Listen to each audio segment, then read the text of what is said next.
वैसे योग या आसन क्रियाएं ज्ञान मुद्राओं का एक पूरा समुच्चय है। पूरा इसमें सारी क्रियाएं आती है जो जीवन में कैसे लाभकारी है। सबसे पहले हम बात करते हैं अष्टांग योग की। तो ये अष्टांग योग हम कहते तो हैं पतंजलि योग सूत्र में अष्टांग योग है, पर जो हमारी साधारण सुनने वाले जो जवान या जो हमारे युवा हैं, तो ये अष्टांग योग क्या है? क्योंकि आजकल की दुनिया में क्या है कि थोड़ा बहुत योग कर लिया तो हम योगा करते हैं, ऐसा कहते हैं। तो उन्हें इसकी थोड़ी सी बारीकी हम बताना चाहेंगे। ये अष्टांग योग, ये शब्द बहुत महत्वपूर्ण है। जी। अभी क्या हो गया है, हमारे यहाँ योग का प्रचार तो खूब हो गया है, जी। पर योगा एक्सरसाइज बोल देते हैं। हाँ, ये कोई एक्सरसाइज। बोलते हैं ब्रीदिंग एक्सरसाइज, हाँ, हाँ, प्राणायाम हाँ। को ब्रीदिंग एक्सरसाइज बोलते जी, हैं, जी, जी। आसनों को योगा एक्सरसाइज बोलते हैं, हाँ। और फिर मेडिटेशन बोलते हैं, जी। ध्यान की प्रक्रिया को। हाँ, हाँ। अष्टांग योग में एक अलग है, आसन यह शब्द है, उसके पहले और दो अंग है, यम और नियम नाम के हैं। ये इसके अंदर में इंसान ने कैसा बर्ताव करना चाहिए, क्या क्या करना चाहिए, क्योंकि इस धरातल पे इंसानियत कायम रहे, इंसान जात। एक ख्याल करिए, जितने जीव जंतु है, इस सारे जीव जंतुओं में सबसे दुर्बल कोई जात होगी तो ये मनुष्य नाम की जात है। जी। आप देखिए, गाय को बच्चा होता है, वो बच्चा एक 5 मिनट के अंदर में वो एक ऐसा बलून रहता है, उसको फोड़कर और कोशिश करता है, उठता है गिरता है, उठता गिरता, 2-3-4 मिनट में खड़े होने लगता है, पाँव लट लट होते हैं, सामने डालता है, फिर से गिरता है, फिर से उठता है। उसकी माँ ऐसी बाजू में खड़ी रहती है। और ये मालूम नहीं कहाँ से जन्मजात इसको आ गया, वो माँ के पास जाता है और दूध पी लेता है। उसको पढ़ाना नहीं पड़ता। जी। इंसान के बच्चा पड़ा रहेगा जमीन पे, पर वो कभी माँ का दूध नहीं पी सकता। जी हाँ।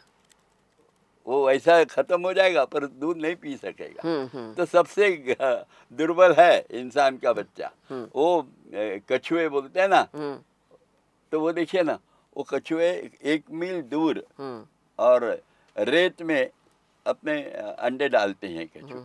जी। और कुछ समय के बाद वो अंडों में से कछुए के निकलते बच्चे निकलते हैं। और मोबाइल में, टीवी में आप देखे होंगे कि हजारों हजार कछुए के बच्चे, उनको कैसा पता चलता है मालूम नहीं, एकदम समुंदर की तरफ जाते हैं और अपना जीवन चालू कर देते हैं अंदर में जाकर। सब प्राणी ऐसे बलवान हैं। इंसान का बच्चा वो जब तक माँ उसको लेगी नहीं और पास में दूध पिलाएगी नहीं, तब तक कभी पी नहीं सकता वो। जी। इसलिए दुर्बल है इतना। ऐसे इंसान के अंदर में यदि उसको इकट्ठा नहीं रखा समाज को, तो इंसान जात नहीं रहेगी। वो जात कायम रखने के लिए योग के अंदर में, अष्टांग योग में यम नाम की चीज बताई है। अहिंसा, सत्य, अस्तेय, ब्रह्मचर्य, अपरिग्रह, ऐसे 5 चीजें बताई। अब उसका ज्यादा विश्लेषण तो नहीं करेंगे, पर ये बताए काहे के लिए बताए हैं, तो इंसान जात इस धरातल पे बना रहे इसलिए बनाई हुई है। असत्य मत बोलिए, हाँ, सत्य के रास्ते पे सब चलिए। ये हिंसाचार करने लगे तो एक दूसरे का मार मुरार करेंगे, खत्म हो जाएगा, जाति खत्म हो जाएगी। अच्छा।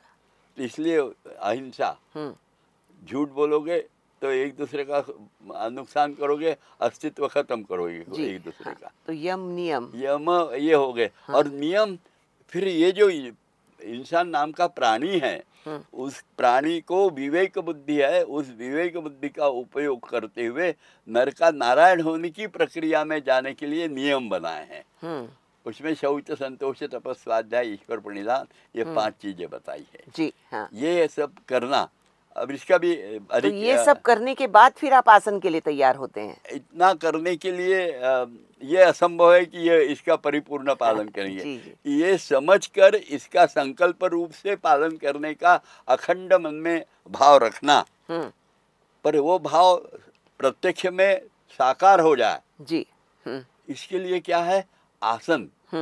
आसन में स्थिर सुखम आसन बोलते हैं। ऐसे शांत बैठना है, शांत बैठते हैं और कुछ शरीर के विशेष आकृति बंद बना लेते हैं, उसमें कुछ देर रुकते हैं, तो शरीर के अंदर में जो अनावश्यक चांचल्य है मन का, वो समाप्त होकर ततो द्वंद्वानभिघाता नाम की चीज होती है कि मन ये उसके अंदर में जो द्वंद्व शुरू होते हैं। चांचल्य तो थोड़ा सा रहेगा पर वो प्रकट नहीं होगा, यानी स्थिरता आ जाएगी। जैसे अपने यहाँ काम क्रोध लोभ मोह मद मत्सर ये षड्रिपु है, ये षड्रिपु का प्रगटीकरण होने लगा तो फिर अपने अंदर में द्वेष आता है, तिरस्कार आती है, घृणा आती है, महाभारत शुरू हो जाता ये है। सब चालू हो जाता है, लड़ाई जी, जी। महाभारत चालू हो जाता है फिर एक हाँ। दूसरे से।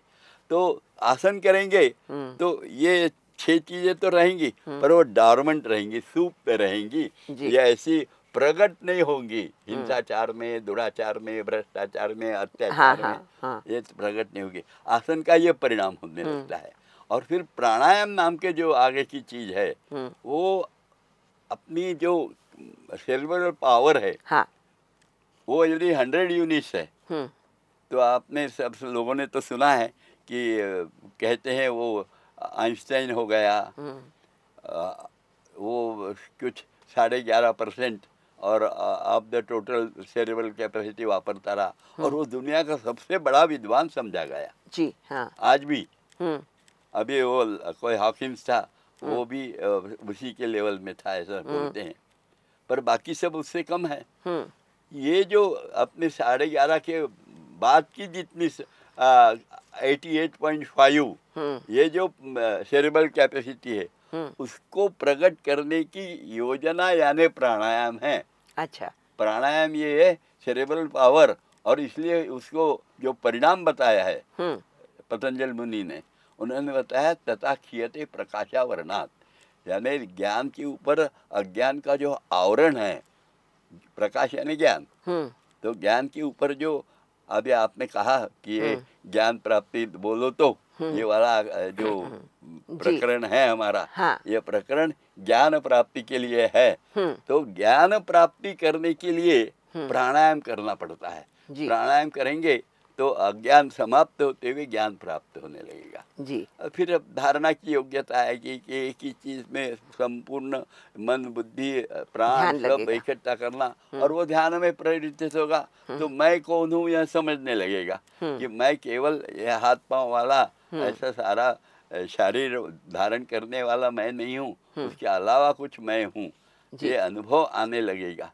यह ऐसे अष्टांग योग की प्रक्रिया है।